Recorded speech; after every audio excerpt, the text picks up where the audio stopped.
Good afternoon, everyone. My name is Dana White, and this is the second of 5 so far sessions with Dr. Dennis Slattery called Riting Myth, Bridging Mythology and Art. And I'm going to turn it over to my good friend and colleague and co-host, Dr. Will Linn. Thank you, Dana. Thank you. Great to be here with everybody tonight. We had a nice long intro last time, and since we're continuing where we left off this time, would love for us to just jump right back in. So you guys remember Dara, who's author of Inside Story and a script consultant, and Kwame, who is the founder of Alchemy Inc., who received a major award in the last week. Congratulations. John is a writer and author of Master of the Cinematic Universe. You know me, I chair the General Education Department at Hushin, formerly Studio School. And Dana, of course, and all of us are mythologists, and all of us have been students of Dennis. Honored to be here tonight. Thank you, Dennis, and looking forward to your talk on Dante.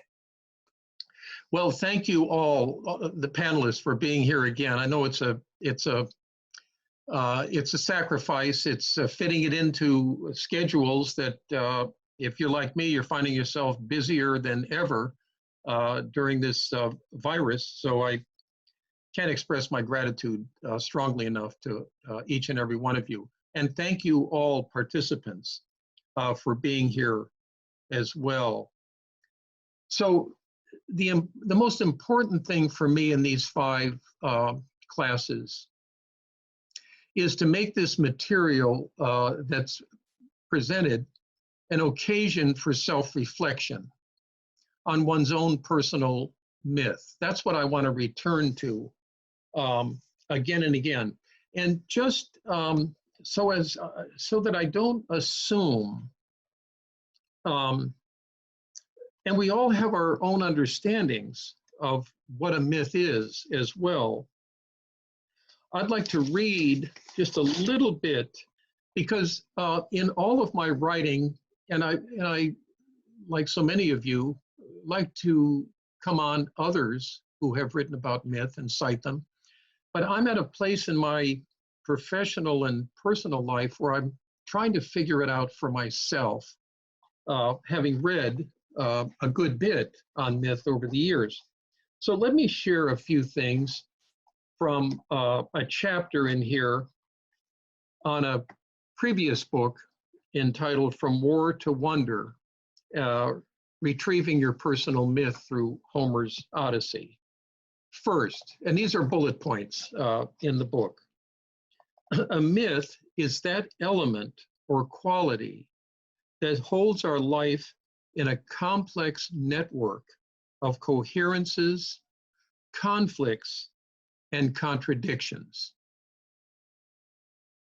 Next, not to know the contours of our own myth can leave deep gaps in our identity and continued confusion where there may exist an underlying unity and an underlying clarity. Next, a myth gives our life purpose and meaning. A mythless life is a life without meaning, and in some cases without value, because it's not recognized, or maybe even worse, it's not appreciated. Next, to begin to grasp our personal myth, we can reflectively ask a couple of really basic questions. 1, who am I? 2, where am I headed? 3, what is my real passion in life? These are mythological questions, and perhaps spiritual questions as well. Next point, and I wrote these purposely in brief points for reflection. And you know, we could spend the entire time together unpacking these a bit, but I just want to frame each of the classes that I do, the second one, 3, 4, and 5, by stating some explicit things of what I think a myth is. The beliefs that we hold dear help to concentrate our mythic selves into a unity while not denying where diversity, otherness, and patterns of continued growth are operating. So it's two-faced. It's not a dichotomy. It's a duality within unity, and that's part of the paradox for me of what myths consist of, both personal and collective. Next point. I'm going to hunch up here a little bit to get by the light.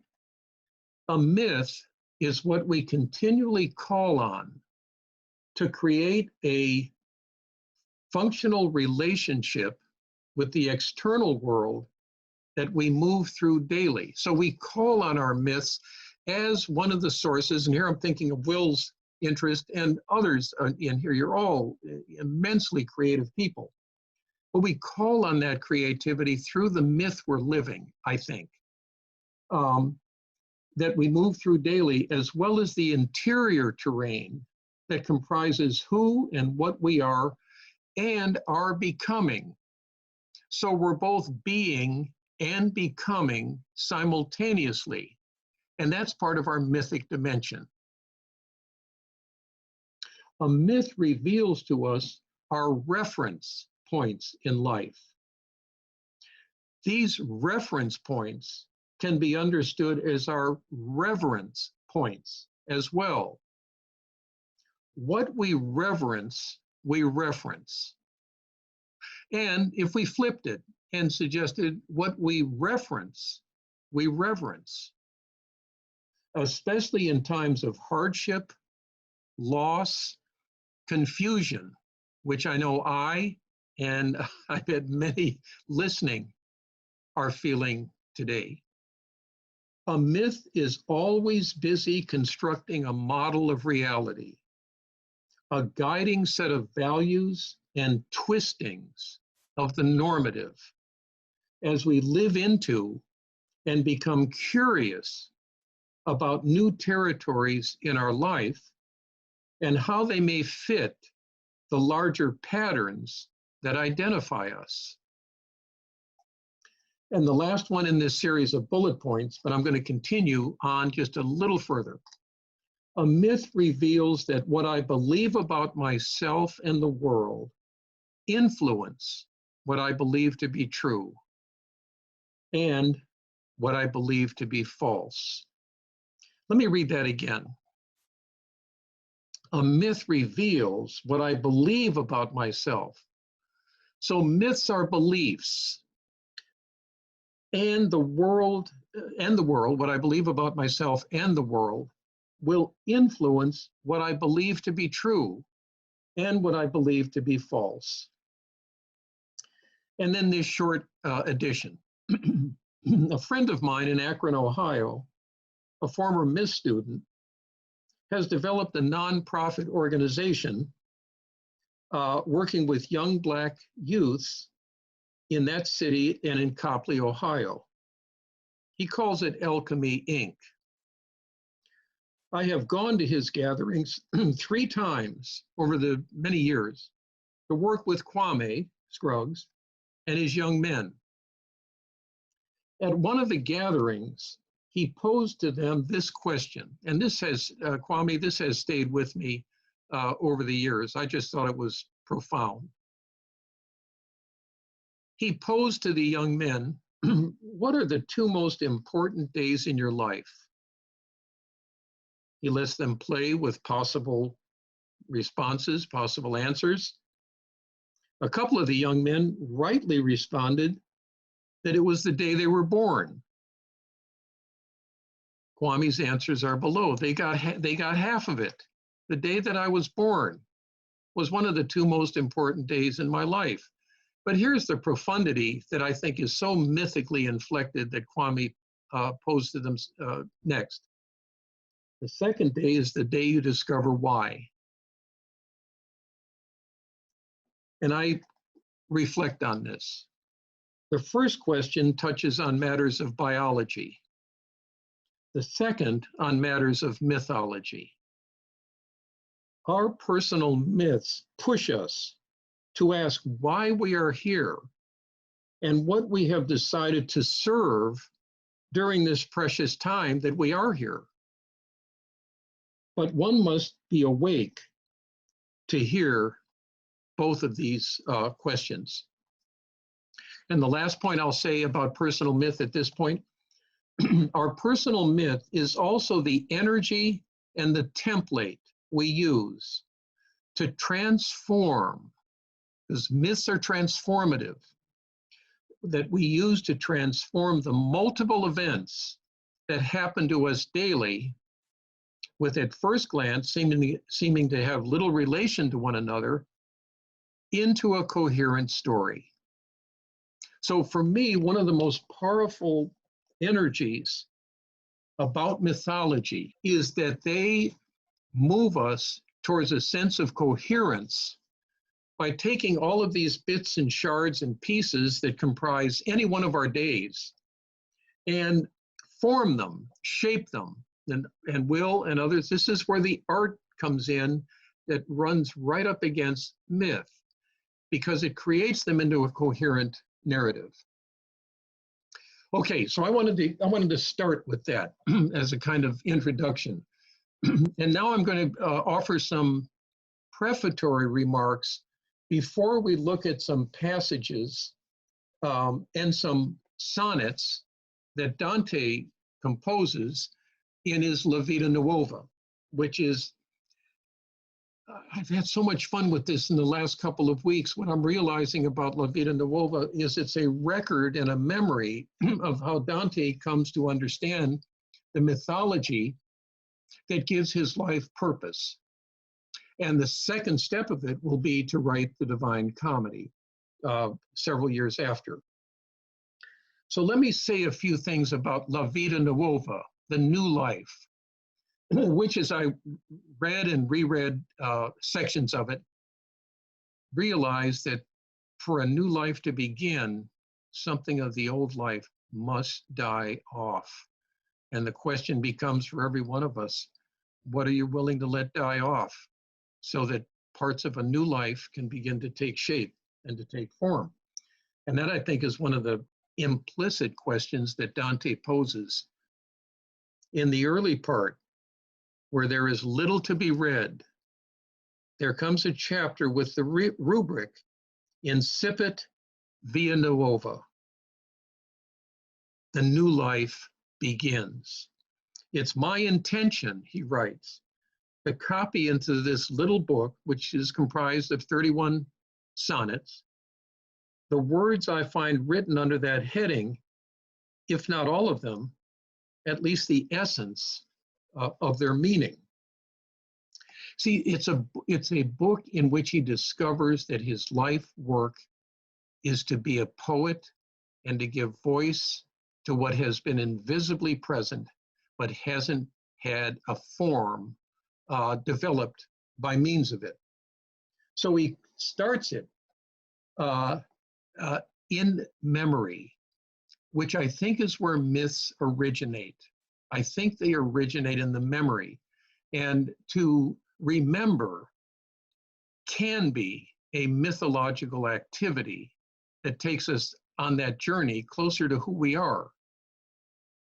So he takes up poems that he has written and he organizes them, giving them a form and a coherence. So, like all of us, there are two Dantes. There's the Dante of now, reflecting on the Dante of then. And so the then of Dante's early years is given shape through the now that Dante reminisces about and begins to understand for the first time.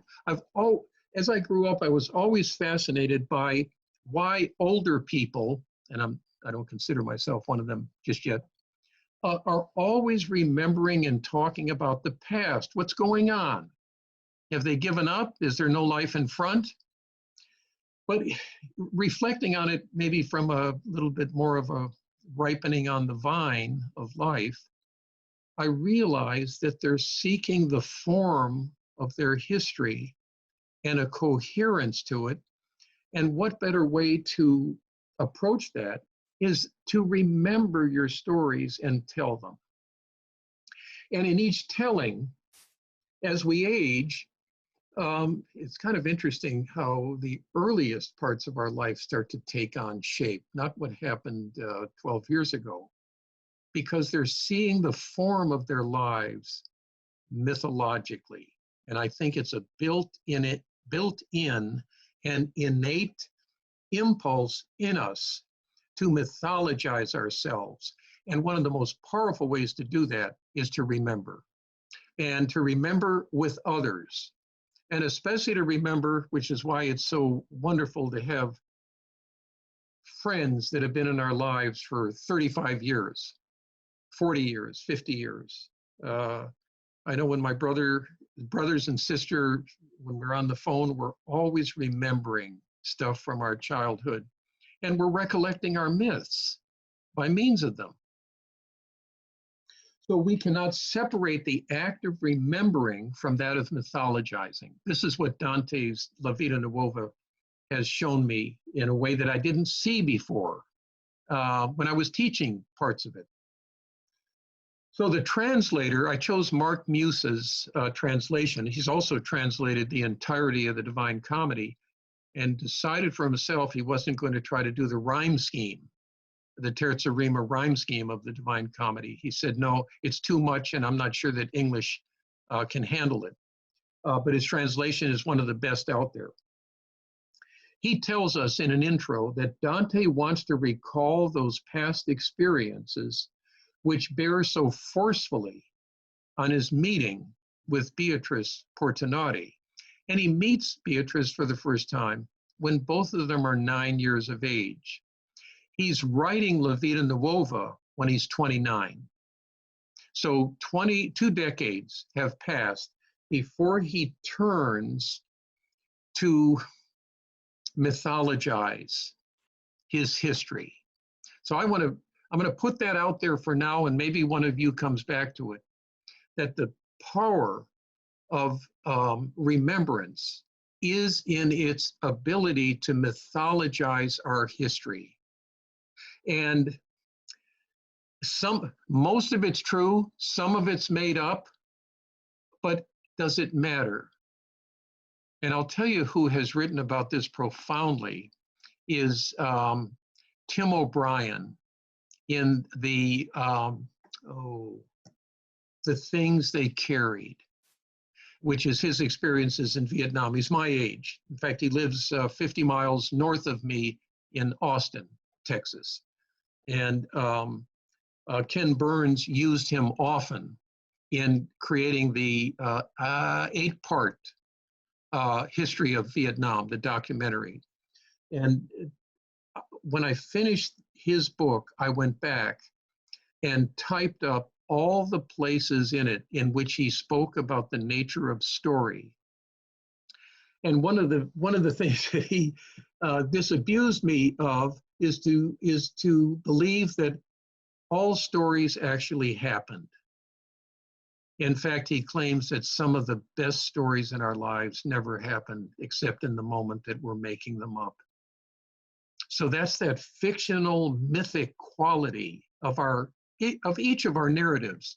And I find it fascinating to think about. They didn't have to happen in history to be true. In fact, he claims some of the best, truest stories that he heard from other vets never happened. There, when he meets Beatrice, he intuits his new life beginning. And this is something that I think happens to each of us in various degrees, and more than once, perhaps, in our lives, that some event turns us. John, I remember your comment last week, and you were so enraptured with the underworld course, I think, that Lance taught, and you said, it transformed me. It changed my life. See, that's La Vita Nuova. That's a form of La Vita Nuova. She, Beatrice, along with, this is Dante's language, the Lord of Love, capital L, capital L, the Lord of Love, and Dante comprise this trinity that guides the entire La Vita Nuova. Beatrice, Dante, and the Lord of Love. And we're going to look at a couple of passages that I'm going to read you. So that Beatrice becomes a figure in Dante's life who is both mythic, metaphorical, and material at once. There's a tendency in Dante's scholarship to symbolize Beatrice almost out of existence. And one of my fine myth students, Colleen Harris, defended her dissertation maybe 6 months ago on the body of Beatrice, where she gave a feminist depth psychological reading of Beatrice in the service of retrieving Beatrice's embodiment from being abstracted into a symbol. Yeah, and a beautiful work. She is mythic, metaphorical, and material at once, capturing something in her being that is at the heart of a life's essential purpose. I want to lean on this idea that meeting her at 9 years of age, and then reflecting on her 2 decades later, gives his life purpose. I think we all have a Beatrice event, a Beatrice figure, a Beatrice illness, something major that shifts the properties of what we think our existence is comprised of. So we can say more about that in a bit. So he meets her when she is 9 and he is 9. That makes it the year 1274. And I should have said to all of you before this that Dante's years are 1265 to 1321. And most scholars agree that he finished the Divine Comedy, Paradiso, around 1317 or 1318. After meeting her, and I'm giving a large overview, and then we'll look at some of the specifics, but I want you to see how the plot trajectory operates. After meeting her, he returns to his room in a kind of ecstasy to contemplate her. He knows that his life is changed in ways that he cannot comprehend. He knows something historical and mythic has occurred to him, but he can't find the language to articulate it. So the La Vita Nuova begins to take shape when Dante is between 28 and 30. That is between 1294 and 95. I'm just trying to make sure that we have a historical context to thinking about this mythological event that transforms him and then pushes him forward.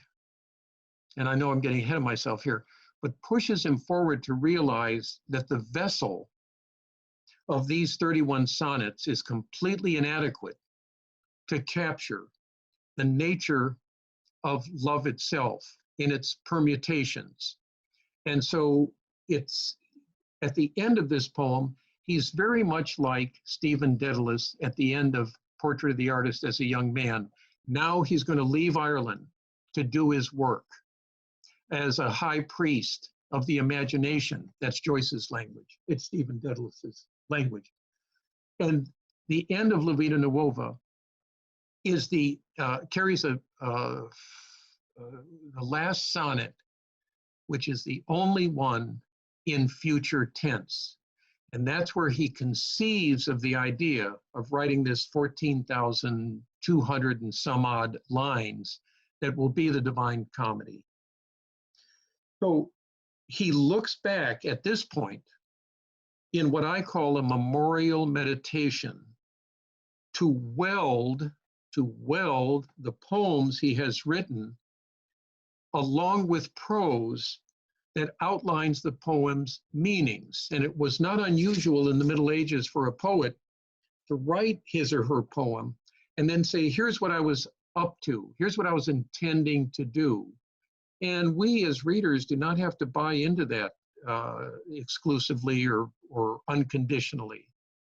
We have our own reading that we can add to that. So La Vita Nuova, like the Divine Comedy, is a witness to how we live two lives, the now of our present circumstances, always in dialogue with the then of our previous life, which we can see more clearly.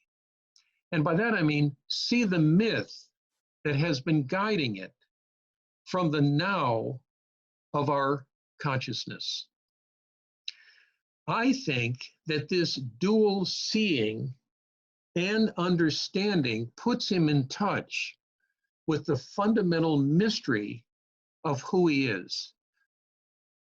Maybe I'm pushing here, but perhaps the fundamental mystery of being itself. So it's ontological as well as poetic and mythological. You know, the line between myth and metaphysics, as I think about it more and more, I think is thinner and thinner and thinner.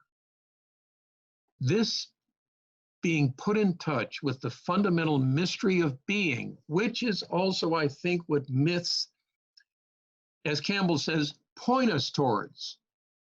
The finger is not the moon, but if we can see the finger to what it's pointing to, it's what can't be grasped. It's what's numinous. It's what's luminous, which really fits in with Dante's pilgrimage, because at the end of the Divine Comedy in Paradiso 33, he says, you know, I've really blown it. I have failed. I never found the right language to give expression to the fullness of love, capital L. Well, let me fail like that. I mean, that's really terrific. He saw himself, I didn't pull it off. Well, history has told him that maybe you did better than you think you did. So this moment with Beatrice leaves him confused and disoriented. So again, this Beatrician moment, which is I think a mythic moment, you might ask yourself, when in my life have I found myself suddenly disoriented, confused, topsy-turvy? Where did that come from that threw all of my best laid plans out? I felt secure, I felt comfortable, this is going to work, and then wham, something disorients us and throws us out. That's the Beatrician moment that I'm trying to work through this literal moment, but for all of us, it's a mythic moment as well. Once he begins to write the poetry in La Vita Nuova, he begins to move to insight and illumination. See, there's something, and you all know this, there's something about the mystery of language that when we put pen to paper or we start composing on the computer, on the screen, something enters that experience. Another voice, psyche, the collective unconscious, your own personal unconscious, and begins to feed that topic, that understanding, that angle of vision. That's where our myth resides, I believe. But the deeper mystery is that love, and I'm keep saying capital L, itself, Dante comes to the realization that love itself is a way of knowing. Love itself is a way of knowing. And there's one sonnet in which he dedicates, or actually begins, about intelletto di amore, the intelligence of love. It has its own intellect, so it's not split. It's not an emotion split from thought or reason. It's a way of being thoughtful or reasonable. At one point in love's visitation, Love speaks to Dante and says this: I am like the center of a circle, equidistant from all points on the circumference, but you, Dante, are not. Well, he's giving him a life plan, if you will. And Dante ends, if I can just make this connection between these early pages of La Vita Nuova, done in Paradiso 33, the 100th canto of the Divine Comedy. That's Dante's explicit description of what God is. And that's an old, ancient image of God being the center whose circumference is nowhere and whose center is everywhere.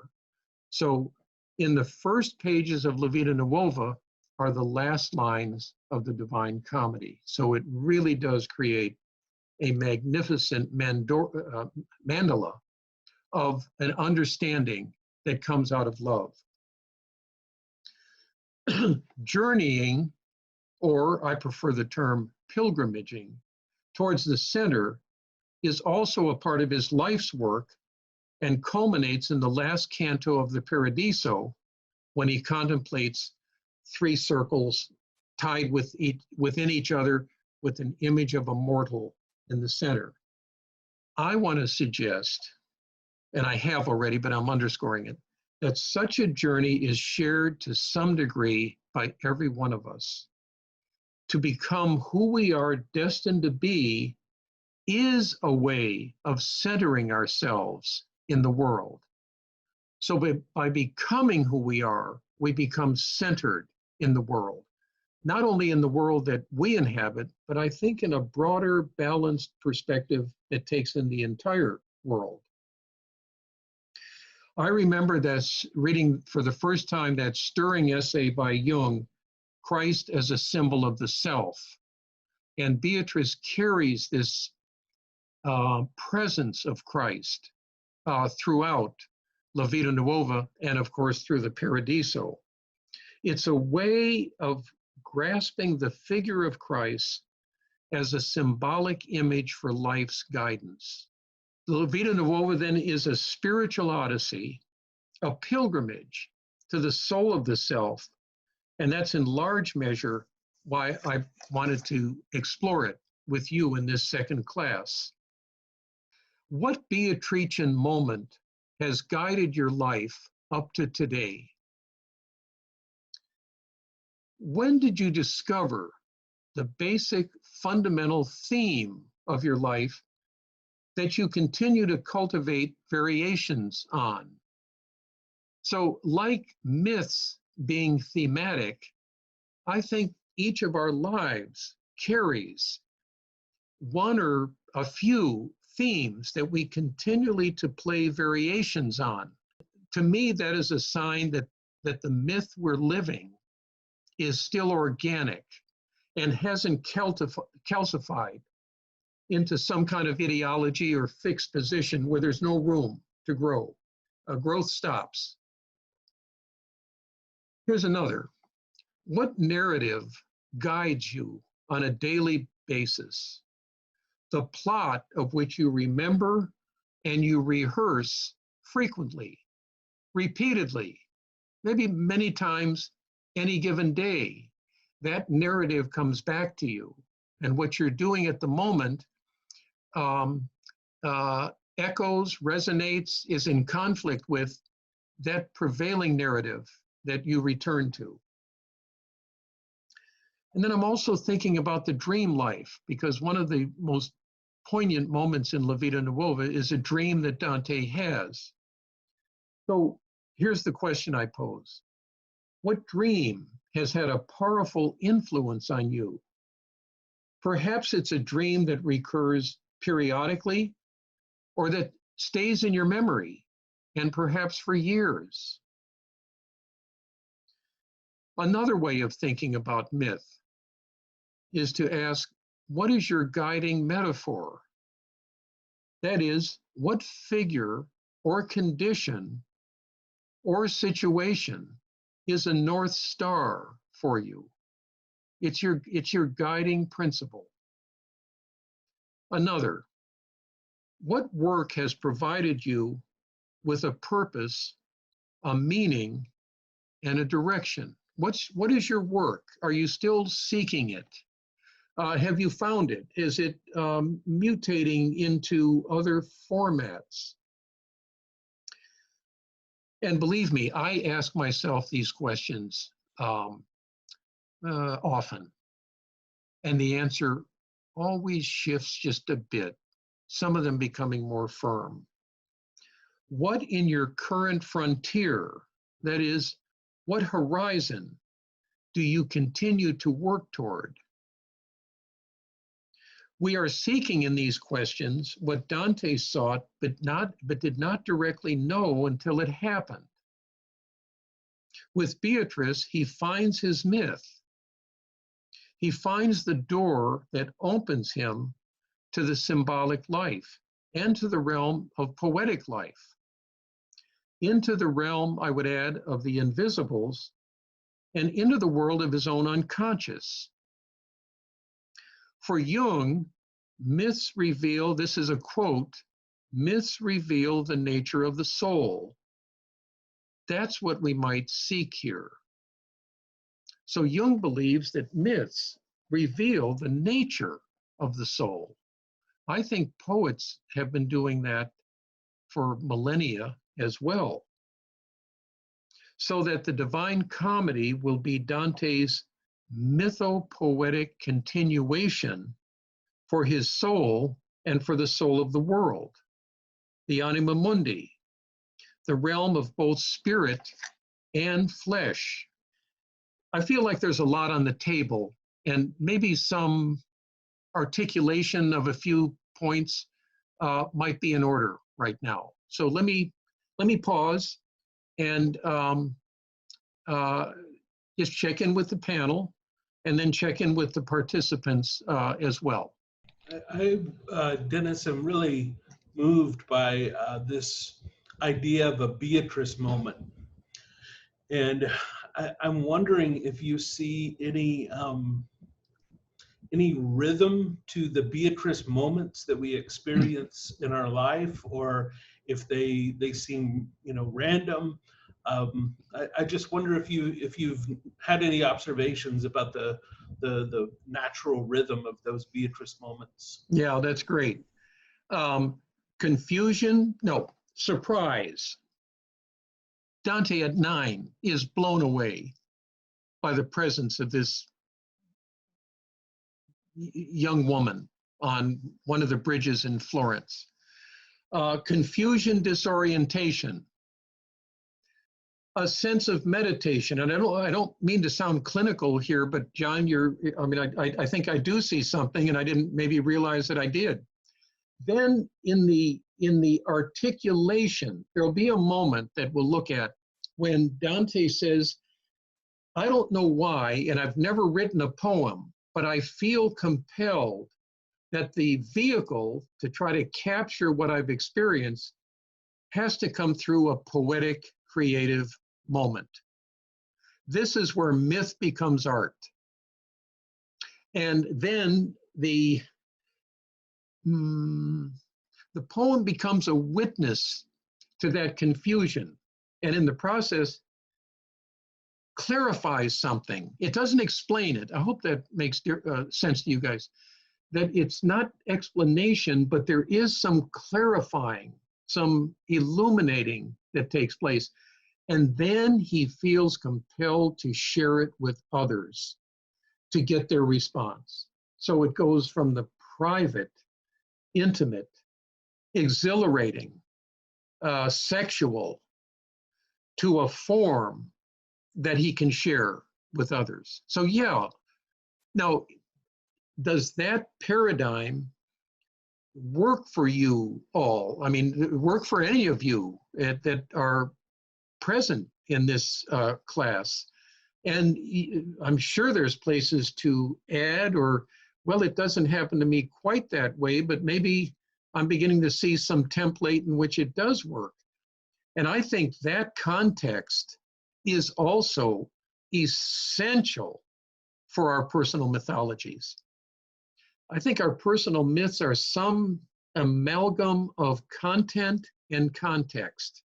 And knowing the context of in which we have these experiences is at least as important as the content that erupts by means of them. So thanks for that, John. Yeah, others. Dennis, thank you. This is so wonderful to go down this road with you. I was so fortunate to have taken your Dante course, and it was absolutely transformative. Thank you. I took it the final semester I was at Pacifica, and it was as if all the pieces just clicked into place, and it was amazing. We didn't really talk about this book, so I'm very much enjoying adding this to the other work, because I think Dante needs a guide. No pun intended here, but I think it's very, very difficult to study this on your own, and we really need some guidance. And I find so much of his metaphor of the work so metaphorically relevant in life and perspective and everything, and it's absolutely shaded so much of my work. So I just wanted to say that. You said something at the top, and I don't want to misquote you, because my notes are a little scant here. Yeah, but I can return to it. You said something at the beginning about in reference to a life without myth. Can you? Yeah, I think I was pulling from an obscure order. I think that's page 80. I can just read that. Well, I can just jump to my question here. Good. Because I'm wondering what that is. I mean, every life is end-storied. I mean, from any moment of consciousness, we are enveloped in a story, and our early narrative has to do, of course, with the family of origin and the stories, whatever that evokes. But I don't know how we can be unenstoried.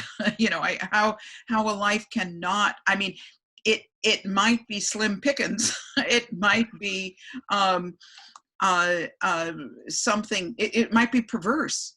Okay, but there is a quality to it that I think we have. I feel like we need to recognize that it, because I think that's one of the things we contend with all the time, is that we tend to see the world through our own narrative, and have a lack of understanding that so does everybody else, you know, and I think if we can be more sensitive to just to the fact that there is another narrative, that you know, because oftentimes, of course, the friends and associations and things we make, we have a lot of elements of sharing a narrative perspective, so that we're moving through and have similarities and so on, so we can discuss that.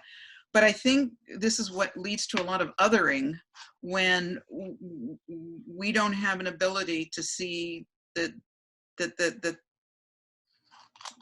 you know, there's another narrative, there's another mythic. So the idea that someone cannot have a myth, I didn't quite get that. Yeah. Well, I think I was playing with the notion that myths fundamentally give our lives meaning. And it seems that a life without meaning, or a life without purpose, is a life without a myth that's maybe conscious. I mean, the myth could be there, and I'm just not yet equipped or ready to see the story that I'm in. Yeah.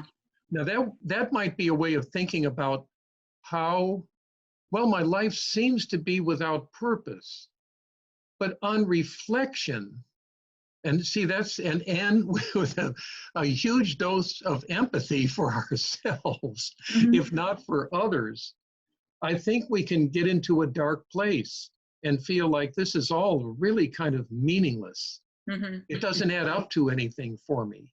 I Mm-hmm. can add to But that. I think please. there's another scenario where I think, or I wonder if you agree with this, where the ego is trying to live a different narrative Yes. than what the person's real myth is. Yes. And I think it can create, well, yeah, I wonder what you think about that. I would say that that is part of Campbell's lexicon, which he calls mythic disassociation. That's his language, where we're living a split life. Yeah, and part of my narrative is determined to go this way, but the heart's calling, if I can use that language, but the heart's calling is going over here. And so, you know, which one do we feed most often that gathers the most energy? So to live that split narrative, absolutely. And Campbell was insightful about that and giving it a term where we're mythically disassociated from ourselves, or I'm whole within myself, but I'm mythically disassociated from the culture's myth. I just can't buy into it. And may I just, this isn't a plug, but I brought this because I'm reading it. It's a Pulitzer Prize winner. It's called The End of the Myth. And here's the subtitle: From the Frontier to the Border Wall in the Mind of America. Greg Grandin won the Pulitzer for it. It's just remarkable. It's a history of the American mythology that oppressed, stole, crushed under the myth of expansion and exceptionalism. It's a dynamite book, and I want you all to know that it exists. And I'm not sure I'm on, I don't know, page 50. I don't know if he's used the word myth yet. He's giving us history. But as we read it, who have some grasp of myth, we hear the myth coming through the history. So anyhow, thank you for the Corridor Inn to give his book a plug. So those are a couple of responses, Will, but I'm also interested in any others that the panel might make. These are really helpful for me because they help me understand how I'm coming across. Mm-hmm.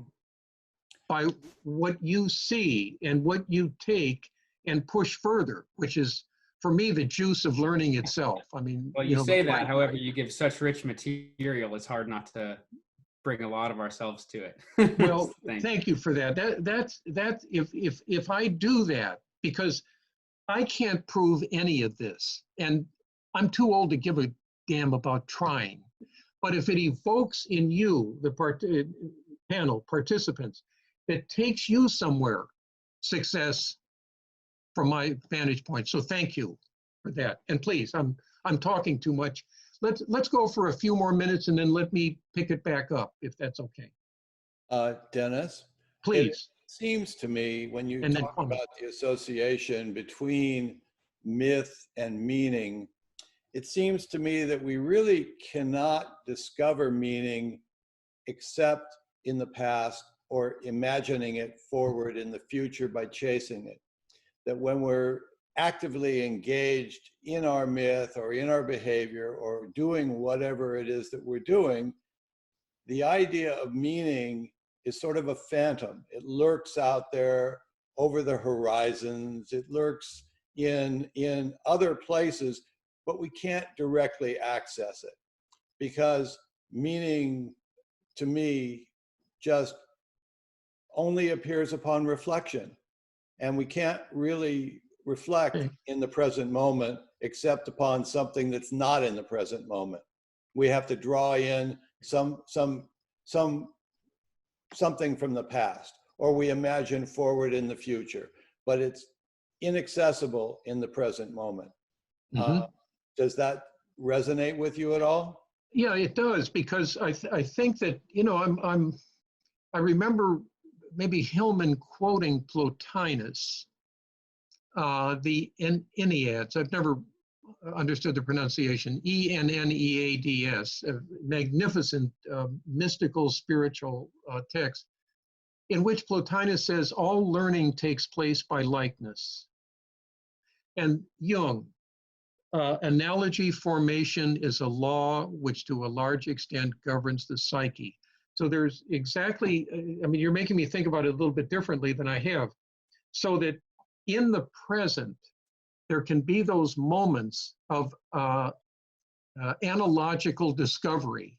Hey, what I'm hearing here takes me back to when I was 13 because I had something similar happen to me. So this is a beautiful moment when the presentness of our life implicates, captures or nets something in our past, and something coheres at that moment that can be illuminating. I mean, this is, I mean, you've taken us right back into La Vita Nuova in that comment, because that, I think that's one of the great discoveries that Dante makes, but I think it's a discovery that all of us come to at some point, that my past is my future, and my future is my present. And then this linear notion of past, present, future begins, for me, begins to collapse into a kind of imaginal realm in which they're all present simultaneously. I saw Kwame trying to come in twice, so I'm going to stop. Kwame, please. No, please. Yeah, we want to hear. Okay, when Dara was talking about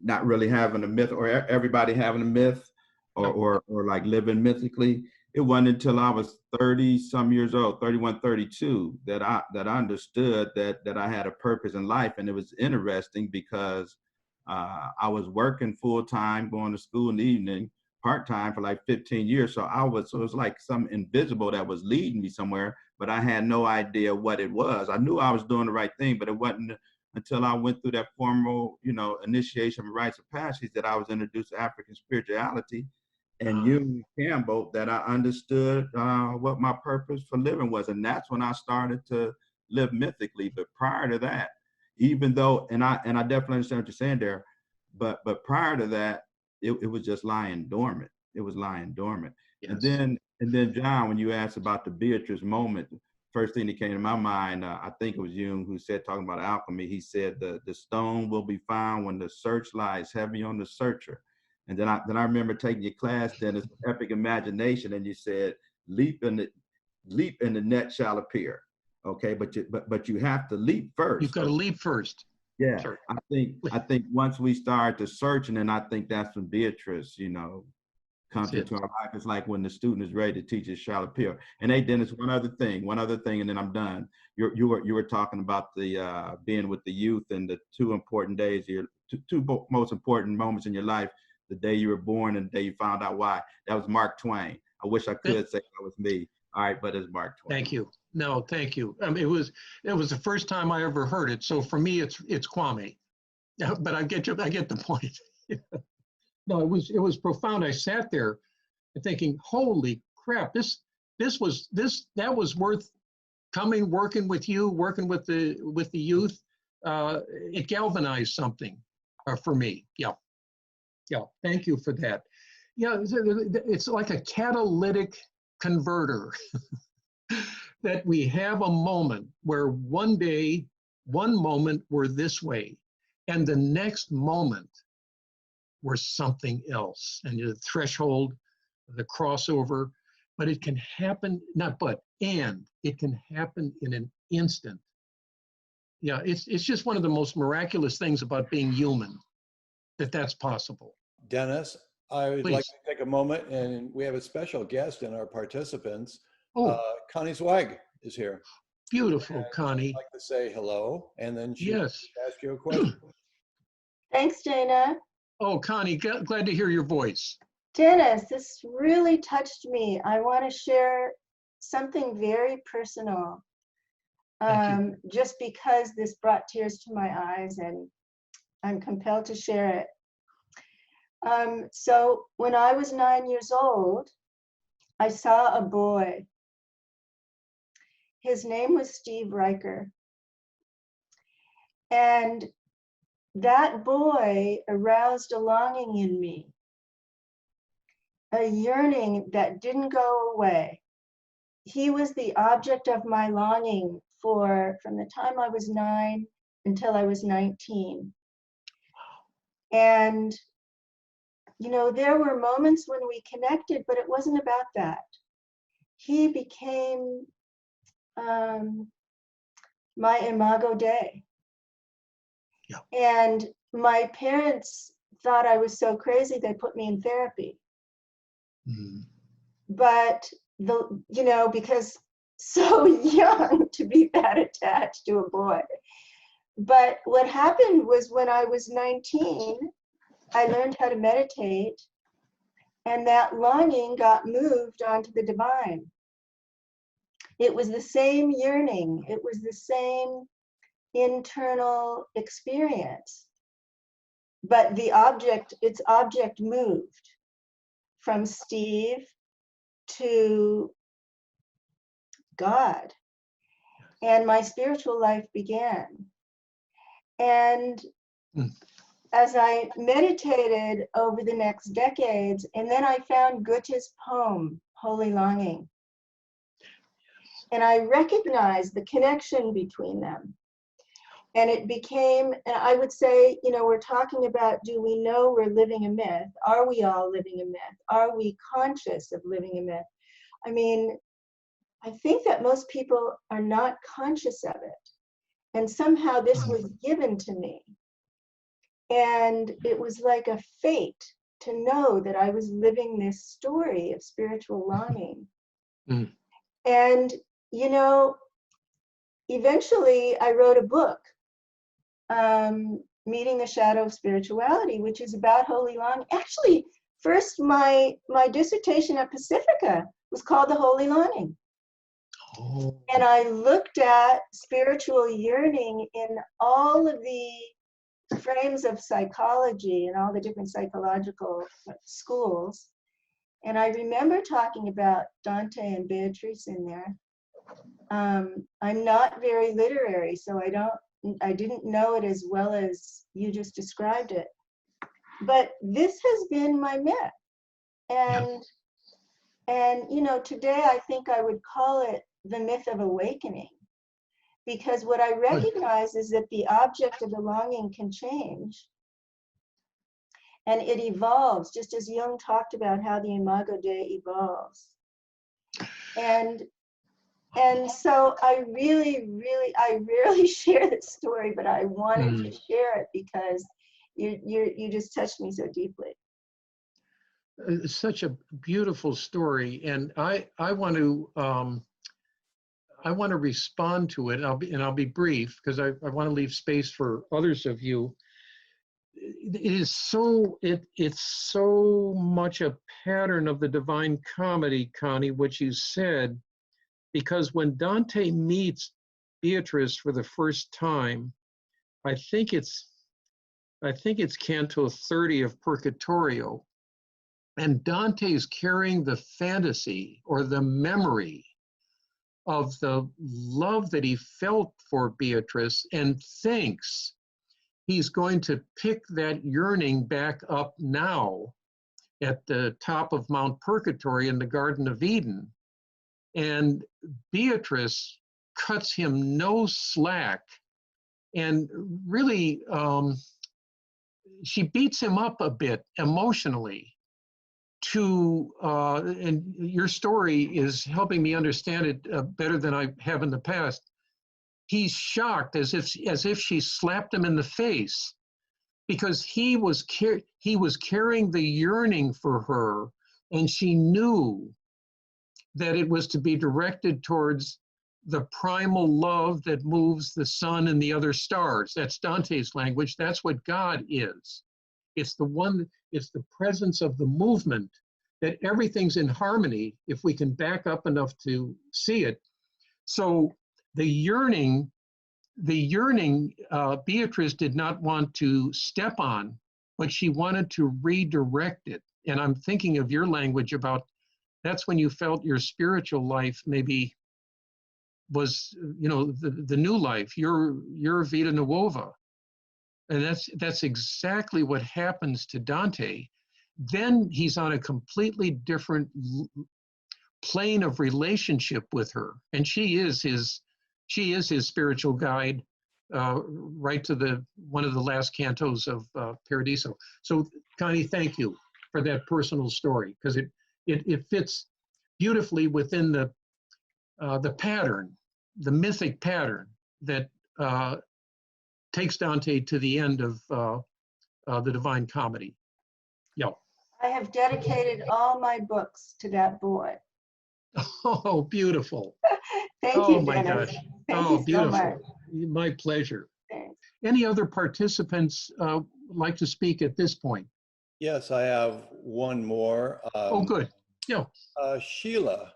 Yeah, I'm going to sleep off of where I said something last class about embodying, and quote Jung really briefly. He says, Good. we keep forgetting that we are primates and that we have to make allowances for these primitive layers in our psyche. Without any body, there is no mind, and therefore no individuation. And I'm going to suggest that for me, my Beatrician moment, as I learned more and more about the reproductive process between the polarities of egg and sperm, they are so polar in their characteristics, but they belong together, that they spend several hours in what is called preconception attraction complex. And during this phenomenon that's observable in a petri dish, the egg and the sperm negotiate, and the tail of the sperm, what looks like a sunburst on the ovum, starts flagellating, and the whole thing starts spinning counterclockwise like a tornado or a cyclone. And that's when they know that conception is potentiated. So what the idea of surprise and confusion and even chaos, but it's really not like an explosion. It's the dynamic between two poles that potentiates the conception, and there's no penetration. So Beatrice is the primary agent, or the egg is the primary agent, because the egg opens, admits one, and then closes. Yeah, beautiful. What a fabulous image, Sheila. Thank you for that. I think identifying this, what we're calling this archetypal Beatrician moment, is, I think, very exciting to locate one of them, because I think we have many, but there's also the possibility that one's life really took a shift from an incident or a condition. And having had a couple of pretty serious illnesses and surgeries and recoveries, those changed me in ways that I don't want to go into now. But illnesses, things that just stop us in our tracks, are also part of that Beatrician instant in our lives. We have Selena in the audience, Selena Madden, and I think that she would like to ask you something. Please, Selena. Hi, Dennis. Can you hear me? Hi. Hi. Hi. Well, I was just on this, the point that you had made about the ego and the heart's truth. And I was writing some comments in the chat saying that I feel like it takes a tremendous amount of honesty and transparency to differentiate between the guide of the ego and the heart's truth. And that the ego does serve a purpose in protecting us and you know, serving that role of providing a sense of security. So it can be hard to, I don't really have a question necessarily, but no, that's fine. Okay, it can be hard to distinguish between the two. So hearing between the heart's truth and maybe what the ego is doing to protect you, but that may be preventing a certain amount of growth. Yeah, beautiful, beautiful. And you know, exactly to that point, Selena, I think is what causes so much disorientation and confusion in Dante. He doesn't have a pat response to this moment of love, of infatuation, of a spiritual awakening, and we could name other things. And you give me a way of thinking about how the ego has been kind of thrown to the floor of the mat at the moment of meeting her, of Dante meeting Beatrice. And then he opens and he'll begin a poem, ladies who have intelligence of love, because he knows that the sonnet he wrote needs a particular audience, a particular group of women in Florence whom he knew well, who would get what he was up to. And so the poem begins, Le donne de intelletto de amore. You ladies have the intelligence of love. You're the perfect audience for me because you already get it. And now I'm going to read this sonnet to you because his heart has been opened. I'm coming back to your language, Selena, and that threshold is like the threshold sonnet of the 31 that comprise La Vita Nuova. And Dara, to your point, I taught the Divine Comedy for years and never brought in La Vita Nuova. And then one quarter, I thought, you know, I should read that as a little preface.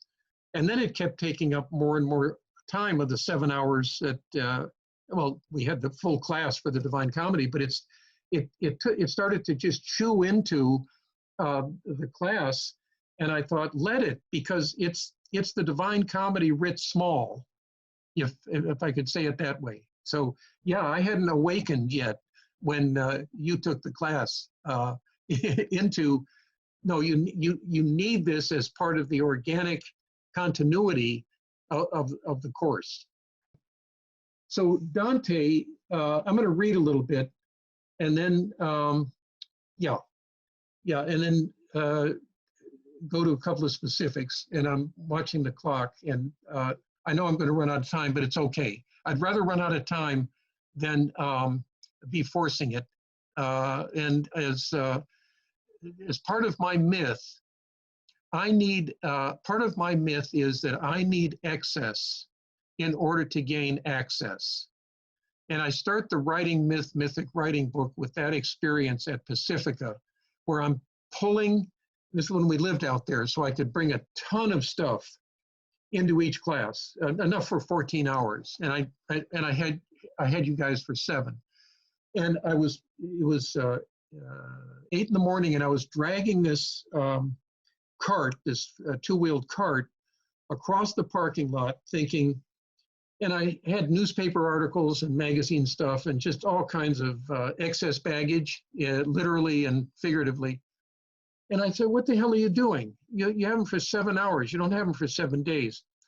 And I can still feel the voice. It came from the right side, and it came from behind. And it had 3 words for me.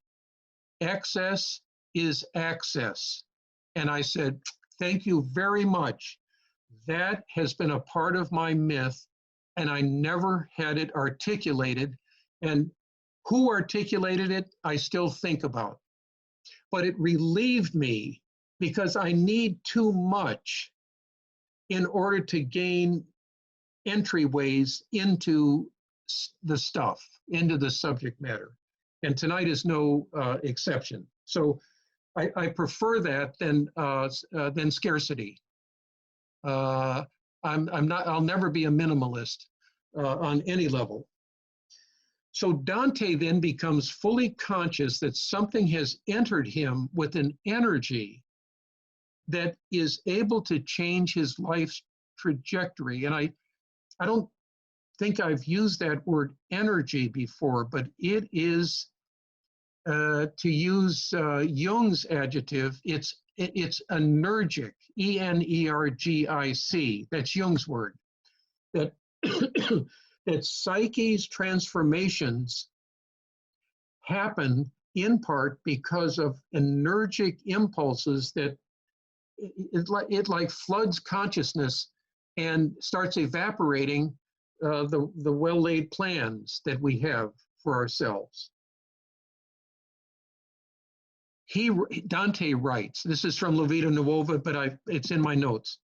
Let me say that from that time on, love, and again, it's capital L, and masculine, governed my soul, which became immediately devoted to him, and he reigned over me with such assurance and lordship, given him, this is so important, given him by the power of my imagination.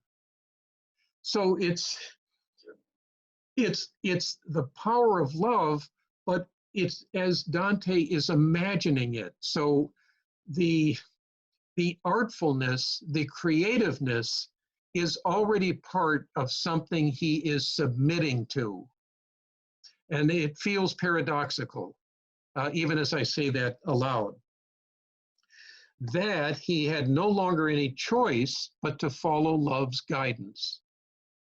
So that Beatrician moment contains, and this word has been used by some of you, some guiding principle that one, in the fashion of the hero's journey, one must yield to.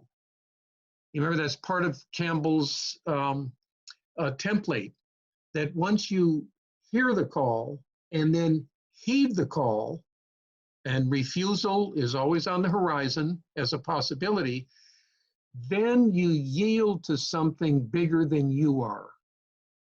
If you yield, Campbell suggests, to something just as big as you are, you're not on the path. It has to have a certain magnitude that takes you over, but it's also an act of the will to give yourself over to it. One of the fundamental distinctions between the souls in Inferno and the souls in Purgatorio is that the souls in Inferno, even in the state of souls after death, maintain their willfulness. But the souls in Purgatorio, who have had some conversion before they died, are guided by willingness. So the difference between a willful soul and a willing soul is the difference between spending your life in the infernal region and spending your life in a purgatorial and hopeful region, which is communal. The infernal world is isolated. One is isolated. One is isolated by one's own willfulness. You know, we can drop the language of sin in the Catholic Church and talk about acts of the will, to willingly give over your will or willingly hold on to your willfulness. And those create two very different atmospheres in which we live. One can be smitten with such a force of love that it disorients, disturbs, disassembles, and redistributes one differently in the world. Love then, and I'm staying with the plot, but I'm skipping some of the readings from La Vita Nuova in the interest of time. Love then ramps up his presence in the form of a vision that he delivers to Dante while he sleeps. Now this one we have to look at. I need to read it from the top to give it a context so that it doesn't feel so fractured. After so many days had passed, excuse me, that precisely 9 years were ending since the appearance. Now this is Dante now, remembering Dante then. And that distinction I think John Fricero pointed that out in his book on Dante. It just helped me read Dante on a whole other register. The now of Dante, the then of Dante. And apply it to yourself. That 9 years were ending since the appearance just described of this most gracious lady. It happened that on the last one of those days, she appeared dressed in purest white between two ladies of noble bearing, both older than she was. And passing along a certain street, she turned her eyes to where I was standing, faint-hearted. And with that indescribable graciousness for which today she's rewarded in the eternal life, she greeted me so miraculously that I seemed at that moment to behold the entire range of possible bliss. I can't help but wonder if Joe Campbell discovered the follow your bliss mantra in his reading of Dante, a poem that he knew. So Beatrice becomes the bliss that Dante follows for the rest of his life. And that's another way of thinking about the Beatrician moment. What bliss is it that has captured you or taken you up, that you follow? And I want to steal Connie's word, that you yearn for. That's your bliss. It was precisely the 9th hour of that day, 3 o'clock in the afternoon, when her sweet greeting came to me. Since this was the first time her words had ever been directed to me, I became so ecstatic that like a drunken man, I turned away from everyone and sought the loneliness of my room, where I began thinking of this most gracious lady, and thinking of her, I fell into a sweet sleep. Now, this image of the dream, I want to read to you, and then I want to pause. And a marvelous vision appeared to me. I seemed to see a cloud the color of fire, and in that cloud, a lordly man, frightening to behold, yet he seemed also to be wondrously filled with joy. Now, this is love. He spoke and said many things of which I understood only a few. One was, ego dominus ruus. I am thy master. I seemed to see in his arms, now here's the image. I seemed to see in his arms a sleeping figure, naked, but lightly wrapped in a crimson cloth.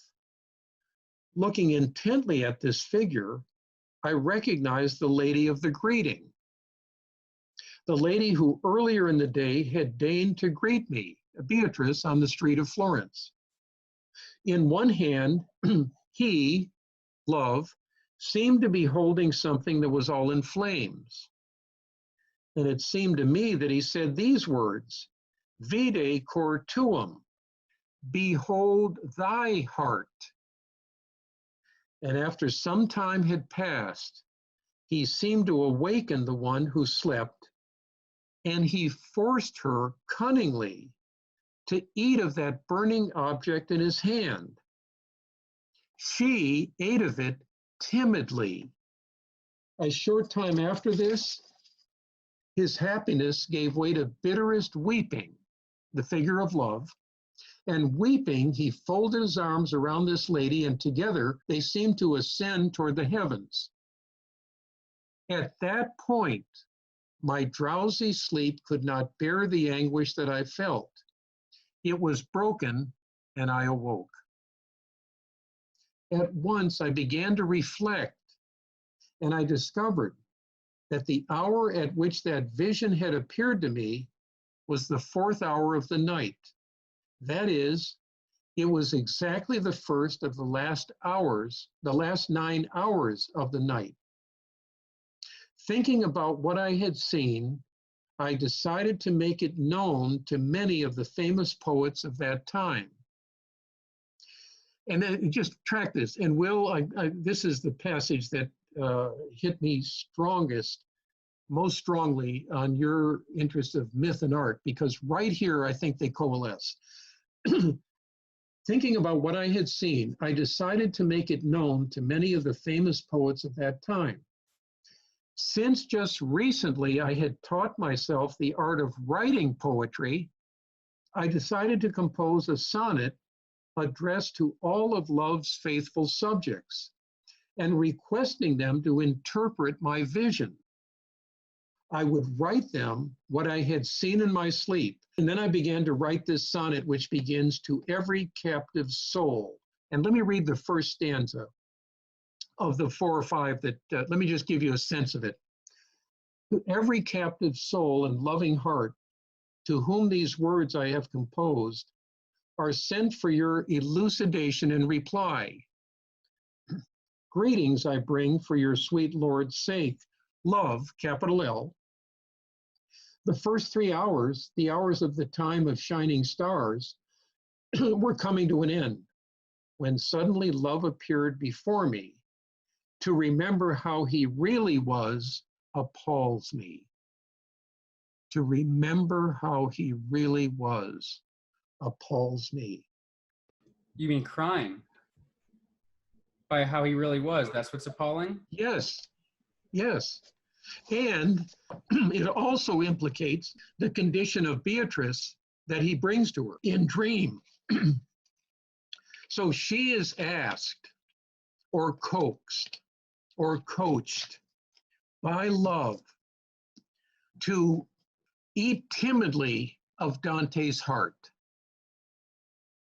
I mean, it's an astonishing moment, and it's the only dream mentioned in the entirety of La Vita Nuova. And you think it's his dream, for a real dream? And it's Dante's real dream, as he tells us. Yeah. Now, I'm interested in any, and I know, there's so much more to say, but that's the image. That's the image that Dante wants us to contemplate. And it is the first sonnet of the 31 that comprise the La Vita Nuova, instigated by a dream. So, any thoughts? I still puzzle over it. And part of me is not interested in explicating it, but simply sensing it. And another part of me wants to know more. So that's where I am. But one analogy that dream led me to make is, what do you do with the sleeping maiden of love? Normally, it's the awakening kiss. And in this case, it was giving of his own flaming heart. Yes. And this leads to an analogy between love's true kiss and the flaming heart being given to be consumed. Nice. Yes. Any other thoughts? And really, it's speculate, because there's no, I'm going to speak presumptuously here, I don't think there's one way that dream image is to be understood. Now, I will share with you this, and I can't remember, maybe it was a dream analysis book that I go back to periodically. Jung believes that when someone is eating in dreams, it is an attempt by the psyche to integrate something that they have not been able to integrate during waking life. But the eating imagery is the psyche's way of assimilating, taking it in, making it part of one's body, Sheila.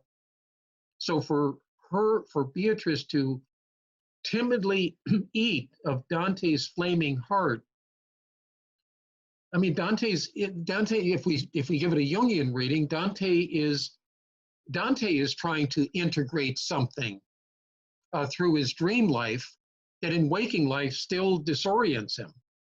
So he moves from the event in the street to the dream image to crafting a poem that tries to mingle both the historical event and the imagination of the dream world into a poetic utterance. I mean, it's the birth of the artist. Mhm. That we could say. I mean, that's one thing. I'm not saying that like that's it, but it's the awakening of the artist, and that image of Beatrice timidly eating at his heart is the threshold moment that when Dante awakes, he feels this poetic urge, and he'd already been starting to write poems. But suddenly and again, I'm riffing here, and you come on in.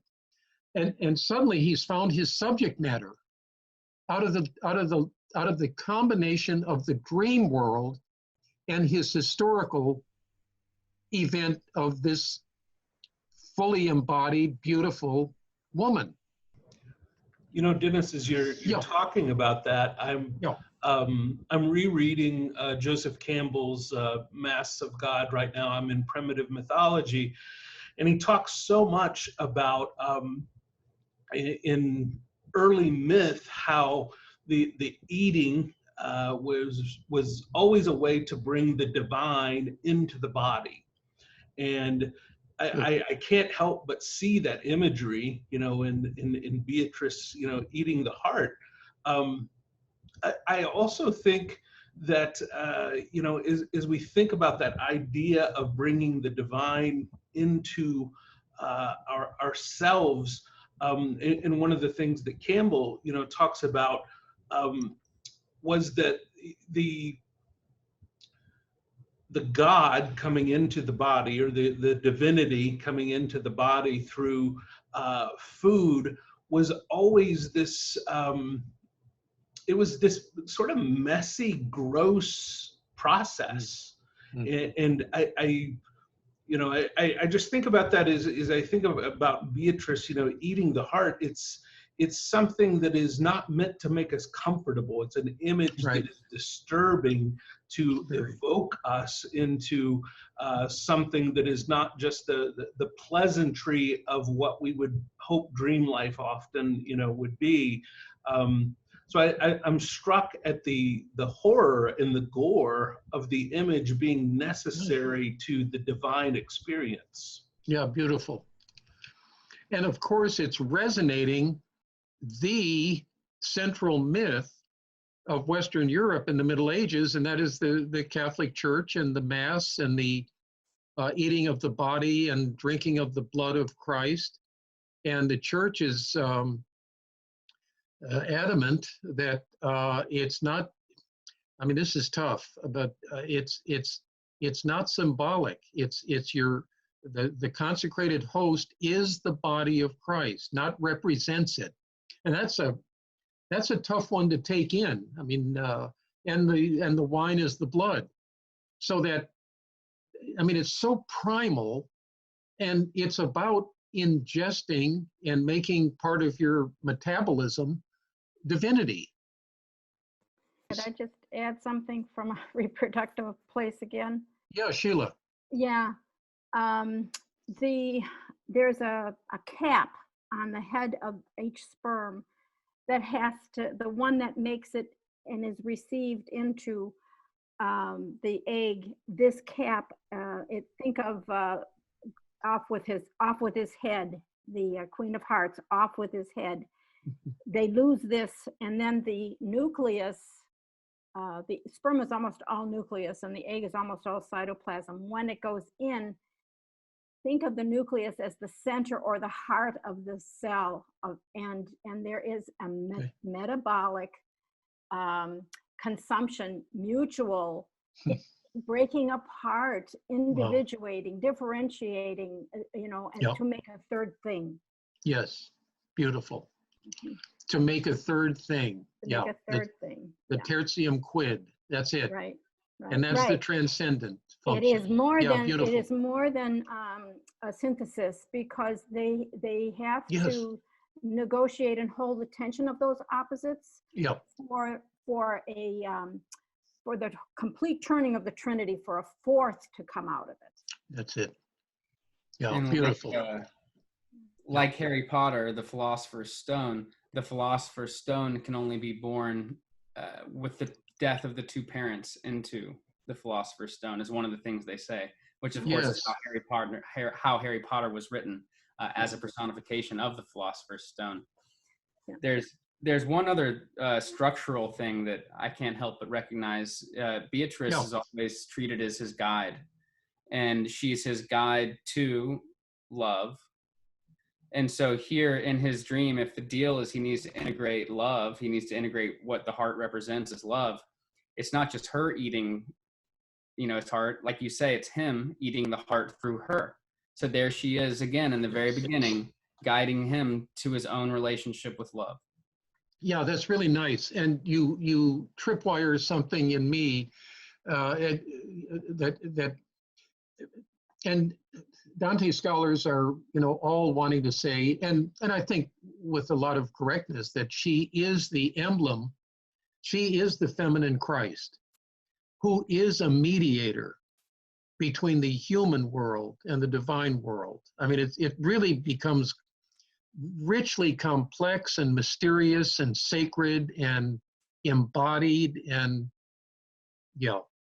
So Dante's rewriting the New Testament in part, more in the Divine Comedy, but he's really taking scripture on, as Melville does in Moby Dick, and it's like pushing scripture forward instead of just backing into it and saying, here's what's in the book.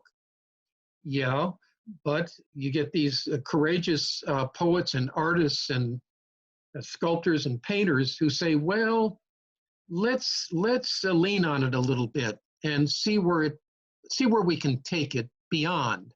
Then it's organic, then it's a living myth. But if it's just something rote and ideologically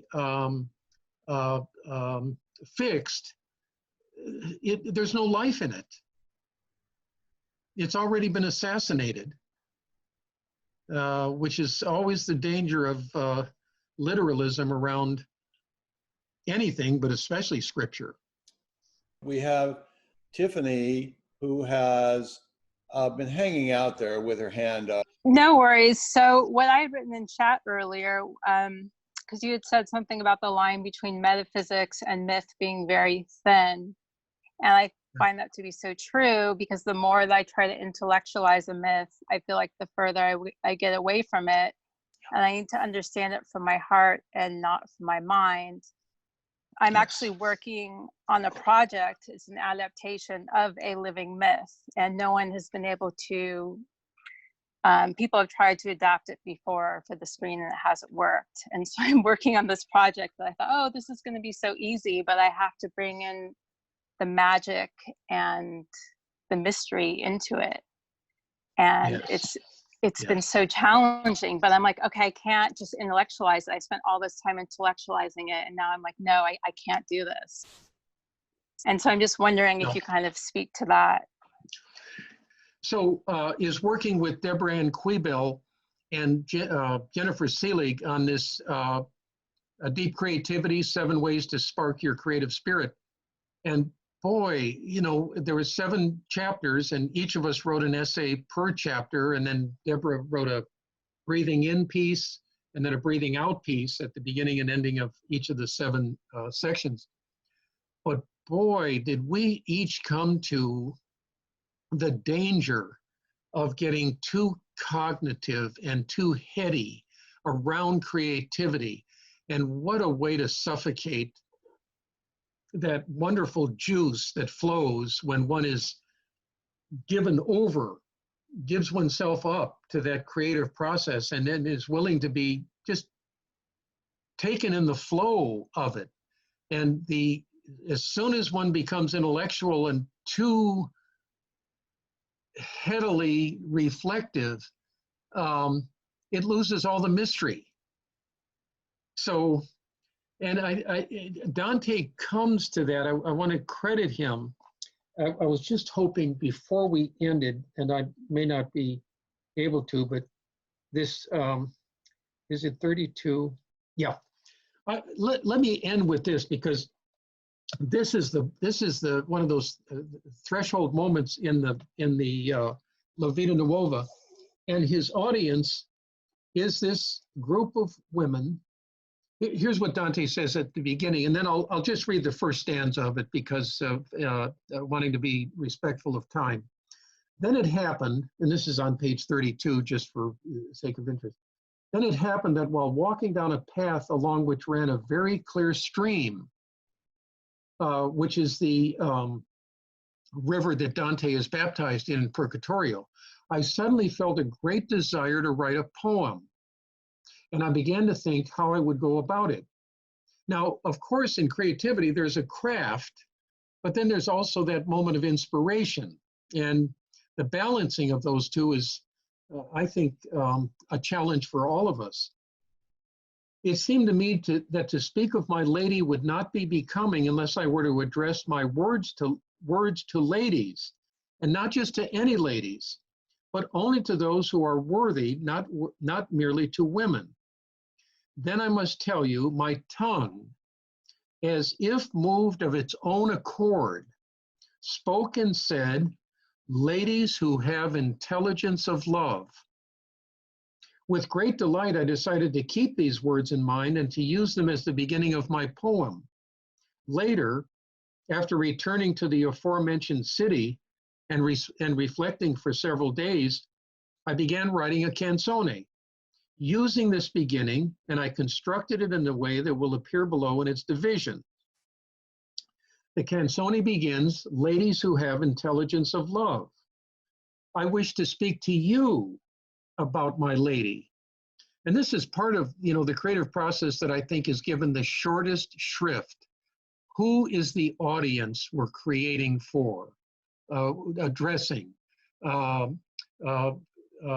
crafting something? Who's the audience?